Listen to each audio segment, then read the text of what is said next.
నరేంద్ర మోదీ విధానాలను మరోసారి తప్పుపట్టారు ఏఐసీసీ నేత రాహుల్ గాంధీ. మోదీ ప్రభుత్వం తన నిరంకుశ విధానాలతో రైల్వేలను నిర్వీర్యం చేస్తుందని మండిపడ్డారు. తద్వారా భారత రైల్వేను ప్రైవేటీకరించేందుకు ప్రయత్నిస్తోందన్నారు. సామాన్యులు ప్రయాణించే రైళ్లలో జనరల్ కోచ్లను తగ్గించి కేవలం ఎలైట్ రైళ్లను మాత్రమే ప్రమోట్ చేస్తోందని ఆగ్రహం వ్యక్తం చేశారు. అలా మోదీ ప్రభుత్వం అన్ని వర్గాలకు చెందిన ప్రయాణికులను ఇబ్బందులకు గురిచేస్తున్నట్టు ట్వీట్ చేశారు.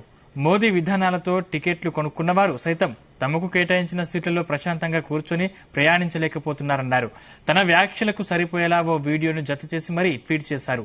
సామాన్యుల హక్కులను, వారి రాకపోకలను కాపాడాలంటే రైల్వేలను నాశనం చేస్తున్న మోదీ ప్రభుత్వాన్ని గద్దె దించాల్సిందే అని తన ట్వీట్ ద్వారా పిలుపునిచ్చారు రాహుల్ గాంధీ.